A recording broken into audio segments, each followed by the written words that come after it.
Salut tout le monde, c'est Alexis. Nouvelle vidéo, c'est par rapport au défi que je m'étais lancé. Je l'avais évoqué dans la première vidéo du calendrier, celle qui s'appelle « Je vous offre un calendrier de l'Avent de Noël 2020 ». Et petit rappel, le défi que je m'étais lancé, c'est pendant 7 jours de faire 3 heures de vélo de route tous les jours d'affilée. Et peu importe la moyenne, même si c'était lentement, le principal c'était vraiment les 3 heures. Le défi se terminait hier, donc suite à mon grand sourire, est-ce que vous pensez que ce défi a été réussi? Je vous laisse tout de suite le voir avec les petites vidéos que j'ai fait en roulant au cours de cette semaine.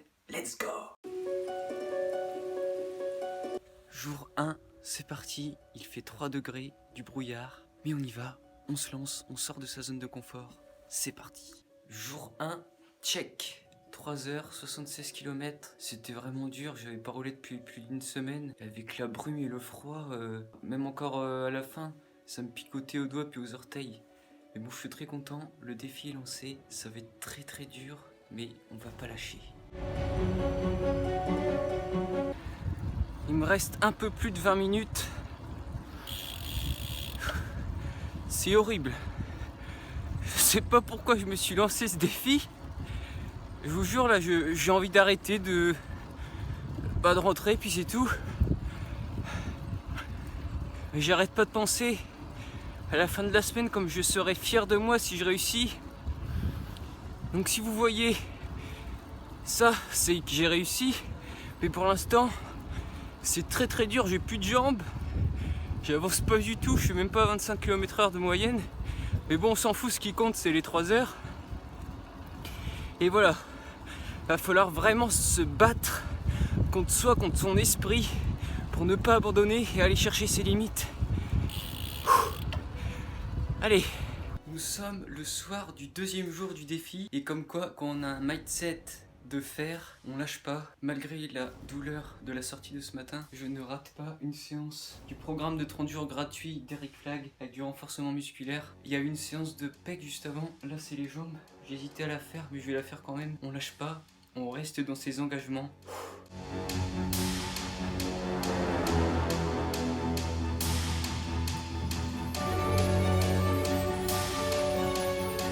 Hello guys, it's Peter Sagan. Well, it was a good day today. Better than yesterday. Fin du jour 3, on arrive bientôt à la moitié. J'avais des jambes pourries comme d'habitude, mais c'est passé quand même beaucoup plus vite qu'hier. Et le truc chiant, c'est qu'il y avait beaucoup de vent. Mais bon, bientôt à la moitié, on continue, on lâche rien. I run to break free. I run to break free. Mama. Ooh. I don't wanna die. I want to stay tonight, to stay. Carry on. Carry on. Carry on. Et voilà, plus de la moitié de l'aventure est faite. Jour 4. Les 2 premières heures sont passées assez vite. Ça allait mes jambes. Mais la dernière heure, j'ai vraiment eu mal aux jambes. C'était un peu long. Et j'ai une petite douleur qui est apparue au genou gauche. Mais je me demande si c'est pas ma selle qui est légèrement trop basse. Ou alors si ça fait trop d'entraînement d'un coup. On verra si ça tient. Je vais voir pour régler ma position. Et on verra si ça tient jusqu'au bout.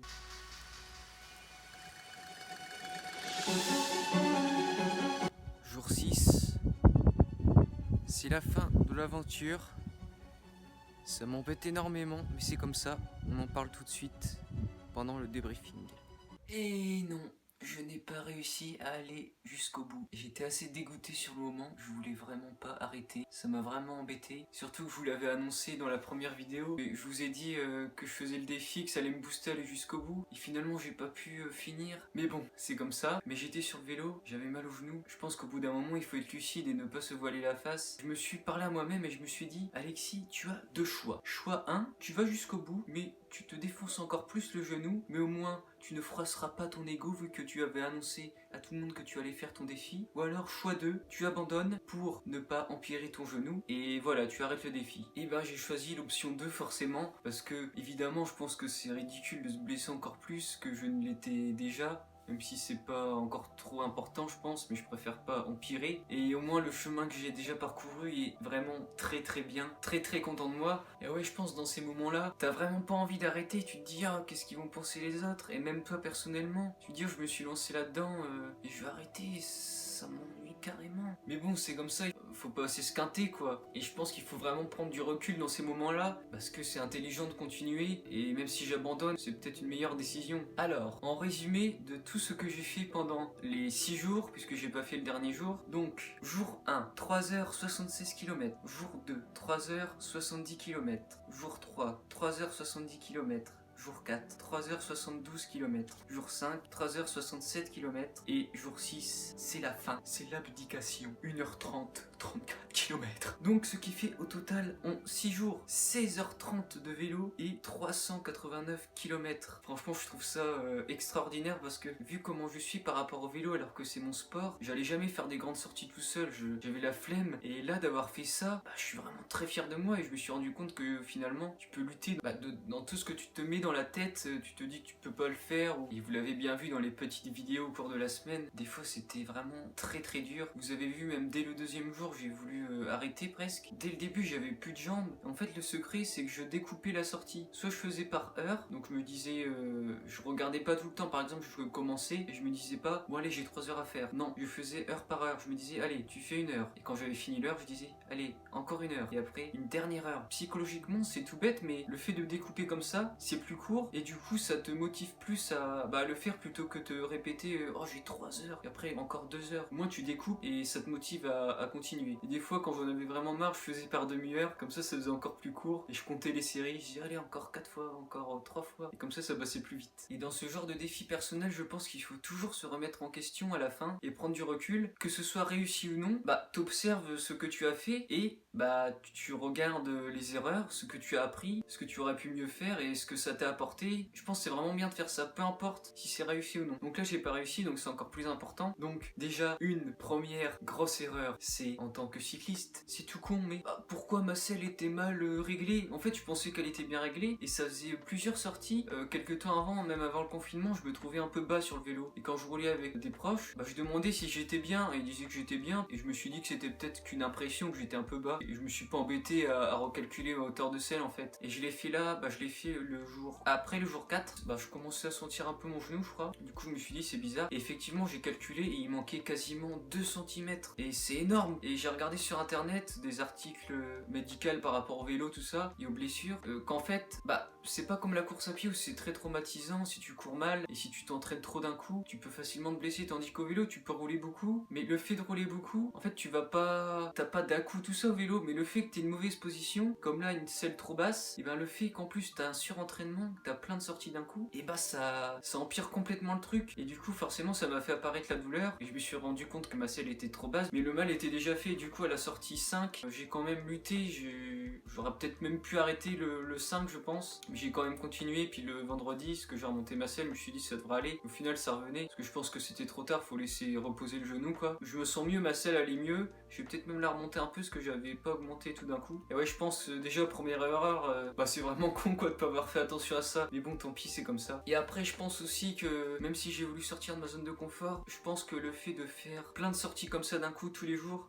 ça faisait peut-être un peu beaucoup de commencer direct, parce que là c'est la trêve hivernale, et j'ai fait du VTT pendant le confinement, donc pendant 1 heure dans un rayon d'1 kilomètre, mais bon j'avais pas de longue distance dans les jambes, et je pense le fait d'avoir repris comme ça et d'enchaîner 6 jours, déjà ça devait faire beaucoup, et en surplus ma selle qui était mal réglée, c'est le combo gagnant quoi, ça a tout fait foirer, forcément que je me suis blessé. Et surtout même si je vous dis tout ça, même si je vous dis qu'il faut prendre du recul, il ne faut pas rejeter la faute ou trouver des excuses, et pas rejeter la faute sur quelque chose. Je rejette pas la faute sur ça, c'est de ma faute. On peut s'en prendre qu'à soi en fait. C'est important quand vous lancez des défis personnels, c'est que c'est vous le maître, et il faut arrêter de trouver des excuses ailleurs. Et là au moins ça m'apprendra d'avoir eu la flemme de regarder si ma position était bien, ça m'apprendra quoi, j'aurais dû le faire, et voilà. Et même là j'ai peut-être trop forcé d'un coup, pareil. Donc je pense faut apprendre de tout ça, c'est pas grave, voilà je suis pas mort, et au moins j'ai appris plein de choses. Et du coup vous devez peut-être vous dire mais pourquoi je fais quand même la vidéo? Et justement par rapport à tout ça, on apprend même si on échoue, il faut pas avoir peur de l'échec, comme je l'ai déjà beaucoup répété dans certaines vidéos, parce que vous avez vu dans la vidéo du jour 2, je vous ai dit si vous voyez cette vidéo c'est que j'ai été jusqu'au bout. Mais je me suis dit ce serait vraiment ridicule en fait de ne pas vous faire la vidéo parce que j'ai échoué. Ce serait nul de se voiler la face, de se cacher, donc ce serait trop facile, j'aurais été jusqu'au bout, je vous aurais fait la vidéo, regardez j'ai été jusqu'au bout, c'est génial. Certes ça aurait été trop bien, mais le fait de ne pas vous la faire si j'avais échoué, enfin là j'ai échoué, le fait de ne pas vous faire la vidéo, bah je trouve que ce serait vraiment nul, et ce serait se cacher pour ne pas se dévoiler, alors que ça fait partie de la vie d'échouer. Et je pense que c'est vraiment une notion très importante. N'ayez pas peur du tout d'échouer, et vous apprenez vraiment de vos échecs et de vos erreurs. Et c'est super important de vivre avec ça, parce que si là j'ai échoué et je m'étais dit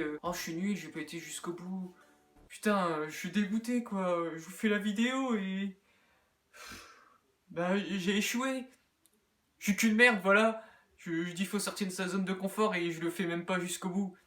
Enfin non, il faut pas. Au contraire, le fait de vous montrer tout ça alors que j'ai échoué, c'est même peut-être encore mieux que de vous montrer que si j'avais réussi en tant que victoire personnelle, parce que je ne me juge pas, et je m'en contrefous si certains se disent il a pas été au bout, parce qu'en fait, tu apprends énormément plus en essayant que de ne pas essayer. Mais je préfère échouer en ayant essayé que d'échouer en n'ayant pas essayé du tout, et plutôt que de dire oh j'aimerais bien tenter de faire 3 heures de vélo par jour pendant 7 jours et de pas le faire, même si je me suis blessé, je pense pas que ce soit trop grave.